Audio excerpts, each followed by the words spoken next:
प्रिय भाई बहनों, आज की रोटी के हर सदस्य व्यक्तियों के लिए यीशु ख्रिस्तांची मधुर नावांचे सप्रेम नमस्कार। आज की दिनांक एप्रिल 2, 2026 गुरुवार।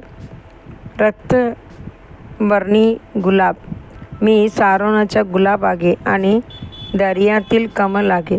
श्रेष्ठ की दुसरा अध्याय पहिला वचन। एक लहान मुलगी दररोज भारताचे पहिले पंतप्रधान जवाहरलाल नेहरू यांना एक सुंदर गुलाब देत असे। तिच्या आनंदासाठी ते प्रेमाने तो गुलाब स्वीकारून आपल्या कोटावर लावत। हळूहळू त्याने गुलाबची फार आवड निर्माण झाली। त्यामुळे त्याने आपल्या घरामागे एक सुंदर गुलाब बाग तयार केली आणि दररोज त्यातील आवडता गुलाब लावू लागले।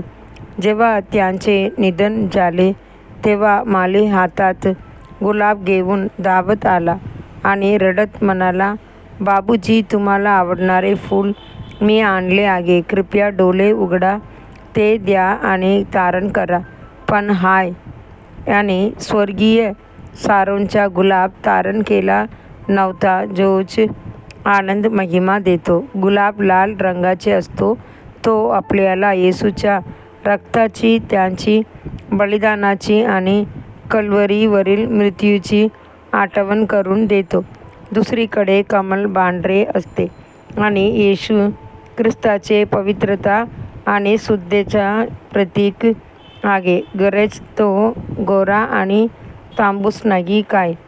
एकदा मी यरूशलेममधील गेत्सेमनीच्या बागेला भेट दिली तेव्हा मला त्या ठिकाणी सुंदर रक्तवर्ण फुले फुललेली दिसली, जिथे येशूने रक्तासारखा घाम हाणला होता। ती अशी दिसत होती जणू ख्रिस्ताचे रक्त तिथे शिंपडले गेले आहे। त्या ठिकाणी मी प्रभूची प्रेमावर आणि कल्वरीवर प्रकट झालेल्या प्रेमावर खोल ध्यान केले।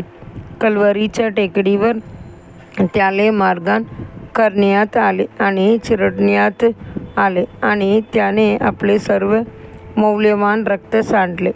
देवाच्या दृष्टीने आपण मौल्यवान यावे म्हणून त्याने किती महान बलिदान दिले, असा वेदना सहन करूनही अनेकांनी महिमेत आणण्याच्या आनंदामुळे त्यांचा चेहरा सारोनच्या गुलाबाप्रमाणे फुलला। तो ना घाबरला ना व्याकुळ झाला। आपण जिथे जाऊ तिथे सारोनचा गुलाब आपल्याबरोबर घेऊन जाऊया। ख्रिस्ताचे स्वभाव आपल्या जीवनात प्रकट करूया।